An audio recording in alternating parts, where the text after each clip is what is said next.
Hello and welcome back. Spring and summer is a time for new growth and taking bold action together. So we hope these stories will inspire you to live boldly, take wise chances, and with our friends and family make a difference together. Today we will be reading Old Tales Retold, or Perils and Adventures of Tennessee Pioneers by Octavia Zollicoffer Bond. And it's an old one. It's a precious one, so I'm going to try as hard as I can to be gentle with it. So lean in with the spirit of adventure, grab a friend, and let's enjoy the story together. Lost on the Mountain. There was once a young farmer named James Robertson in Wake County, North Carolina, who was so wise and so truthful that all who knew him trusted him fully and went to him for advice. The country in which he lived belonged at that time to King George III of England, who allowed to be tyrannically ruled by the royal governor Tyrone. So the king allowed this lovely person to be the governor of North Carolina. Tyrone is who they're talking about. So still under King George, but he's managing North Carolina. Let's see. The downtrodden people hated Tyrone for his cruelties and called him the Old Wolf of Carolina. He treated them so badly that at last they could bear it no longer. In their desperation, a number of them said to their trusted neighbor, James Robertson, "Lead us away to some distant land where we may hide in the forest from Tyrone the wolf and live peacefully with our families." Pitying them, Robertson answered, "As for myself, I would gladly go, but I cannot find it in my heart to advise my neighbors, who have suffered so much already, to risk the dangers of wild beasts and Indians in the wilderness." His head was bowed thoughtfully for a moment before he added, "Yet I verily believe that sooner or later tyranny will drive the people into the woods." The condition of the inhabitants throughout North Carolina continued to grow worse and worse. Tyrone required them to take an oath of allegiance which did violence to their conscience, and sent his officers among them to hunt out and offer them the choice, between taking the oath and being outlawed if they refused. During all their trials, Robertson carried the troubles of his countrymen in his heart. He had not forgotten their cherished desire. One winter night, he called his neighbors and friends together in his house to hear his guest, the mighty hunter Daniel Boone, tell of a beautiful wild valley he had visited on his last expedition to the wilderness. He explained that he had been sent thither by Colonel Richard Henderson and other men of wealth to explore the unknown country west of the Uinta Mountains. The description he gave of that uninhabited land held his listeners spellbound. With bated breath, they heard him tell of the wild green Watauga Valley, through which flowed Watauga, the river of sparkling water, for many a mile under broad spreading trees, between banks of flowers more beautiful than could be found anywhere else in the world. "Not a soul lives in the valley," said Boone. "The land cries aloud for people to come and take possession of its forests full of singing birds and its clear streams, which are alive with silvery fish. No one will disturb you or oppress you in that land which is cut off by the mountains from all others. There is no danger in it from Indians. The Six Nations on the north gave up their just claim to those hunting grounds 2 years ago in the treaty with the English at Stanwix. The nearest Cherokee town is in Coda, fully 150 miles to the south. The whole country is uninhabited. I stayed and hunted there for 8 months to a day, and never saw the face of a man. If you would be free and happy, you must up and across the mountains to the land that is flowing with milk and honey." With one accord, when Daniel Boone had ceased speaking, the farmers of Wake County begged their neighbor, James Robertson, to cross the mountains and spy out the land for them, saying, "We will trust your account of the country as if we had seen it for ourselves." They had full confidence in the man, whose honesty of purpose, quickness of mind, and hearty, well-set form fitted him particularly to be a pioneer leader, and they were rejoiced when he, with grave and modest speech, accepted their trust. When Daniel Boone, the hunter and explorer, started on his next trip, Robertson rode beside him, intending to go with him as far as the Watauga Valley. The explorers were hunting shirts of dark cloth, fringed around the bottom and belted in the waist with stout leather belts, in which were stuck their long hunting knives. The flowing fringes on their buckskin leggings and the coon tails dangling at the back of their heads from caps of hairy coonskin gave them a wild and rough appearance. Across the saddle in front of each rider rested a long-barreled, Deckard rifle, and behind was strapped a folded blanket. Each carried a sack of parched corn and a package of salt, which they expected to eat with the game they should kill on their way. While making the journey, it was their practice to halt at nightfall and kindle a fire by striking sparks from flint. A piece of punk was ignited from the sparks. Then the glowing punk was enclosed in a wisp of dried grass and whirled rapidly through the air until a blaze was started with which to light the fire of brushwood. And when the fire had burned low, the travelers roasted their meat in the hot embers. Around the campfire, Boone, who had a great knack at telling stories, entertained his companion with accounts of what he had seen and done in the western wilds. Among other incidents, he told of a close fight he once had with a large bear on Watauga. He said that he had finally killed the beast on a beech tree, and to mark the spot he had carved on the tree the inscription, D. Boone, Killed Bear on Tree, 1760. And that's spelled Cilled, by the way, which would be the old-timey way of spelling killed, which we now spell with a K. The hunter's opportunities for education had been few, and his spelling was bad, but so his spelling was bad for the time. But he was a man of fine natural intelligence. His religious training had also been limited, yet his heart was kind and his soul was honest. He was often heard to say, "All the religion I have is to love and fear God, believe in Jesus Christ, do all the good I can to my neighbor and myself, do as little harm as I can, help and trust God for the rest." A long way from Wake County, out towards the west, the explorers rode many days before they reached the lofty Unaka Range. At last, they were at the foot of Stone Mountain. Here they camped for the night, and the next day was spent in climbing to the top. It was sunset when Daniel Boone stood with Robinson on one of the highest peaks and pointed beyond its western slopes to the Watauga sparkling along its own green valley in the distance. Robinson caught his breath at the beauty of the scene. "Behold," said his friend, the noted hunter, waving his hand in the direction of the broad opening in the forest where countless numbers of buffaloes were grazing. "The settler in this country shall be richer than the man in the Bible who owned the cattle on 1,000 hills. His trusty rifle will give him the title to the herds in 1,000 valleys, such as the one we see. Look how the beasts darken the earth. They hardly lift their coal-black beards from the ground all day long, munching the tall, thick grass." Viewing the valley, which was tinged by the last rays of golden May sunshine with the colors of a dream, James Robinson exclaimed joyfully, "Here indeed is the promised land where the oppressed people may hide behind a mountain wall from the oppressor." The explorers descended the western side of the mountain the following day. They next went through a wide, dense forest, with no path leading in any direction, after which they came to a swift creek, since called Boone's Creek, which flowed into the Watauga. On its banks they were astonished to find a neat little cabin. It was the home of William Bean, who had moved with his wife from Virginia to the backwoods, quote unquote, since Boone had last been there. In this cabin, the travelers saw the baby Russell Bean, who was the first white child born in the land now called Tennessee. Farther down the valley, they found the huts of several trades and trappers. It was evident that people were already beginning to come into the new country from other parts. The explorers were kindly entertained by William Bean and his good wife. "Remember," said their host with the hospitality of a pioneer, "that I desire to make my house your home so long as convenient to yourselves. From this moment you are members of my family, and on my part I shall try to make it agreeable."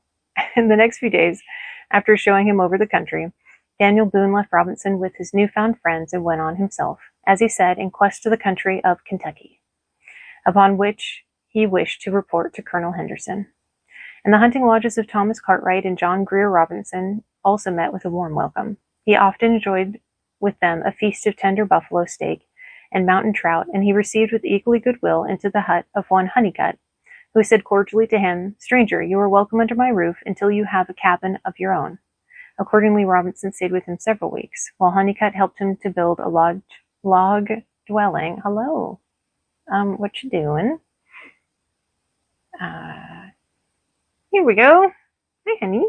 What you doing? This is Indy. We don't eat bookmarks. We don't eat bookmarks in this family. You want to listen to the story? You just want adventure. As does your namesake. Lay down.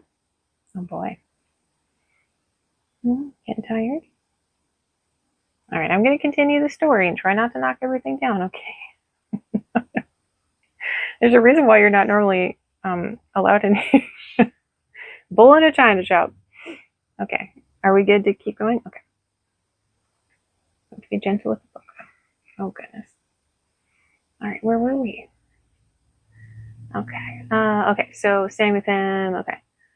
Let's see. He built a log dwelling house on the Watauga opposite a beautiful green island.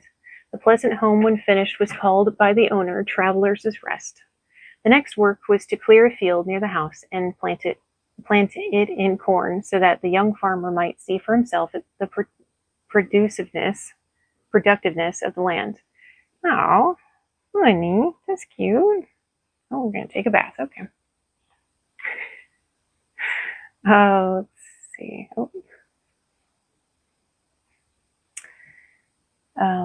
Okay, I have another one. In a short, while the grain sprouted and peeped above the ground, Robinson was astonished to see how fast and tall the stalks grew.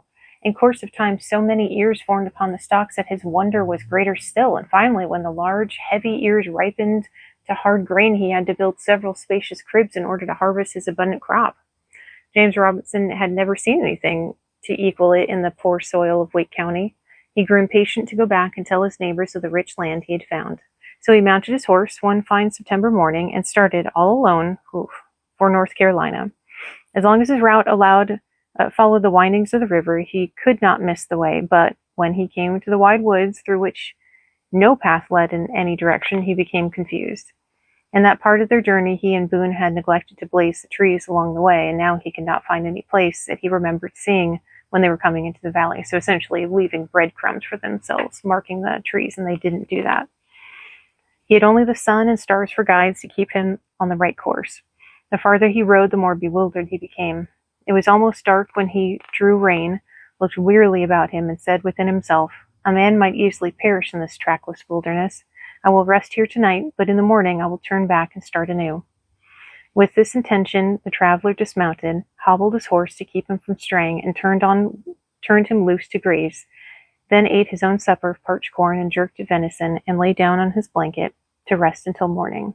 And that's something we're going to talk a lot about when we read the book The Hatchet, which is coming up, and the concept of STOP, which is the acronym of one of the things is to try to calm down, stop, get your bearings, be patient. And that's what he did here. So he did well in that regard. Not blazing the trail on the way out, not so much, but that's right. All right. But when he awoke at daylight, the sky was dark with lowering gray clouds, which later hid the sun from sight. He could not tell east from west. He knew no more how to go back than forward. With a sigh, the good man said, "Man proposes, but God disposes." For several days, he wandered about, not knowing in the direction he traveled. One day he reached the base of the mountain at a point where he thought he might be able to ascend to the top. By toilsome clambering, his horse carried him slowly upward. In his winding way, he sometimes had to go along the slippery beds of streams that dashed through narrow ravines. At other times, there was no way to pass great jutting rocks and overhung deep abysses except to follow the narrow trails left by wild animals. Days passed, and with all his climbing, Robertson seemed no nearer to the top than ever. After a while, his corn gave out, and he had nothing to eat but the game he killed with his rifle. On the 6th day, to add to his misery, a cold rain fell in torrents. Poor Robinson was deluged with sheets of water that wet him to the skin through the heavy blanket that wrapped his shoulders. The rain even leaked into his powder horn and dampened the powder. Without dry powder, his flintlock rifle would be worthless. Greatly downcast, he felt that nothing worse could have happened. Oh, don't think that. In the movies, that's never good. And in reality, it's just not a good mindset to get into, especially when you're out by yourself trying to survive. Let's see.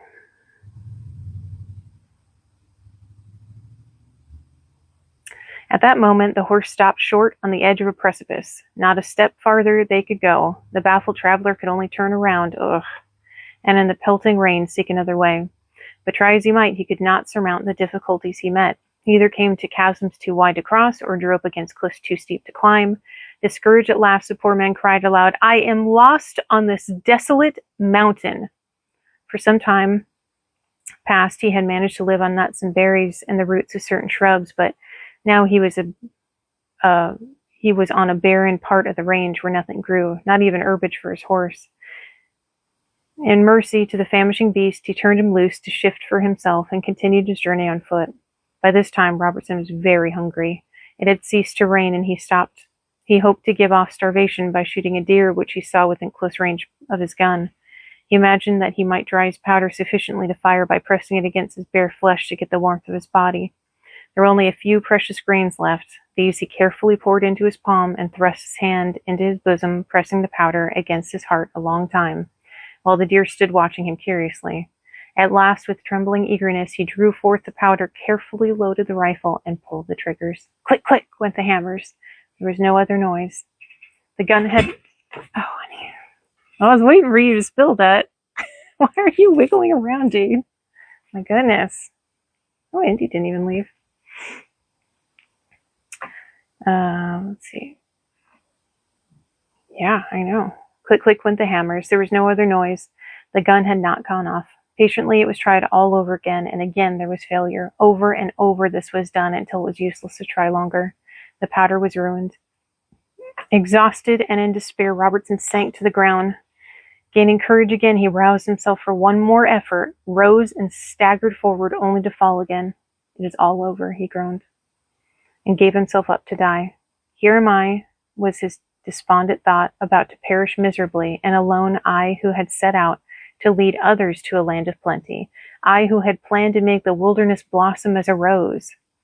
Growing weaker every moment, his brain began to reel, and he was tortured by thirst to such a degree that he could not think clearly. He said to himself, it is only the delirium of fever, when presently the musical blast of a horn echoing among the crags came to his ears. Then followed the baying of dogs, which sounded more real, and the tramp of horses coming unmistakably nearer and nearer. Louder and clearer grew the sounds, until he both heard and saw two huntsmen emerging from behind a large boulder. Robinson was too weak to call aloud, though he made the effort. His whispered cry for help was not heard. The men were passing by when one of them who... Sorry, just a little bit. I don't want to bend it anymore. The men were passing him by when one of them, who as it chanced was John Greer, happened to turn aside and stumbled over Robinson's almost lifeless body. Ah, he exclaimed in amazement. Here is the stranger from North Carolina dead. But when he and his companion Thomas Cartwright got down and examined closely, they found signs of life in the thin, wasted body. Very tenderly, the rough-backed woodsmen held him sitting upright in their arms. Very gently, they pressed morsels of food between his lips and gave him sparingly water until he regained a little strength. After a while, they placed him on one of their horses and journeyed with him across the mountain, not leaving him until they had carried him almost all the way to his North Carolina home. 10 years later, it chanced that the three men met again and became fast friends. When James Robinson reached his farmhouse in Wake County, he looked like the ghost of his former self. Seeing his forlorn appearance, his neighbors said among themselves, surely he found only a land of famine beyond the mountains. They could hardly believe, even from his truthful lips, that the Watauga Valley was a paradise on earth before he explained that he had wandered starving 14 days on the mountain after he had left the fertile valley. But when they were made to understand how bountiful was the country and were told that the governor of Virginia, claiming the land for Virginia, offered to give a grant of 400 acres to every man who would move there and build a home, they were eager to move to the valley at once. In ending his talk to them, Robertson said, my life has been spared for a special purpose. An all-wise providence sent Cartwright and Greer to preserve my life for the sake of those whom it is intended. I shall lead from bondage into freedom. Now the farmers of Wake County desired liberty above all things. A longing to cross the mountains and be free took hold of them, a desire which grew stronger with each unjust act of Governor Tryon, until at last, as Robinson had foretold, tyranny drove the people into the woods. They with others had before this risen in arms against the colonial government and had fought the battle of the Alamance, which was in reality the first battle in the struggle for American independence, but had been defeated in the fight. So it came about that in the spring of 1771, 16 families consisting of 80 men, women, and children crossed the Unicas, fleeing from the tyranny of George III and his creature, nice, Governor Tryon. The journey was made on horseback, as no wheeled vehicle could climb the rough mountains. At the heel of the horses, aka wagons. When they say vehicle, that's what they mean.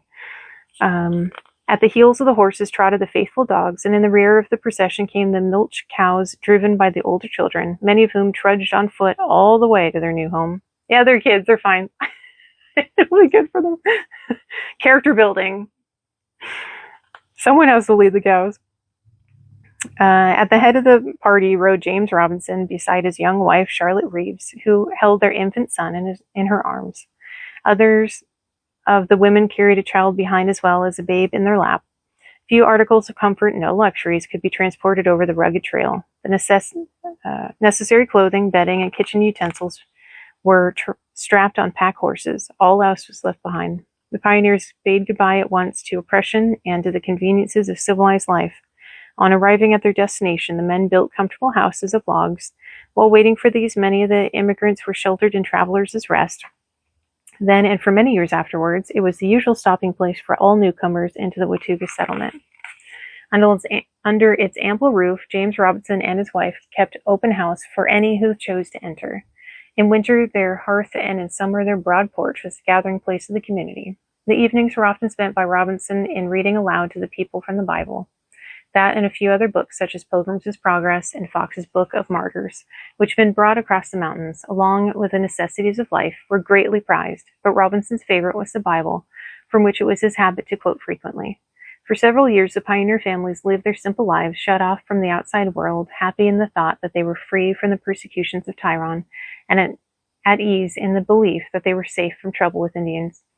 With the latter, they were on the most friendly terms. It was common for the Cherokee braves to visit them through friendly curiosity to see their way of living, but none came to do them harm. Their settlement had been made, as they believed, north of the line running from the Atlantic Ocean west to the South Seas, in latitude 3630, which the Treaty of Stanwix had fixed as the just boundary between the white people and the Cherokee Nation, and there was no question and dispute between them at the time. The immigration of these lovers of freedom to the Watauga Valley was the beginning of the free state of Tennessee. As William E. Gladstone had said, the greatest calamity that can befall a state is for its people to forget its origin. It is well, therefore, to observe some of the traits which distinguished the first settlers west of the Unakas. To begin with, they were truly democratic. Among them was no separation of caste or class. On the Watauga, all citizens were equal. A man or woman was esteemed according to his or her virtues. Being a quiet, home-loving people, their community was almost free from crime. A moral offender in the early days of the West was hated from society. A bad man could not stay among people given over to honesty and fair dealing. It was not until some years later, when evildoers came among them in larger numbers, that they found need of laws to punish vice. In their social life, the Wataugas were gay and light of heart, and passed much of their leisure time in cheerful amusements. Such were the founders of the Commonwealth of Tennessee. I hope you enjoyed that chapter, and you join us for the next one.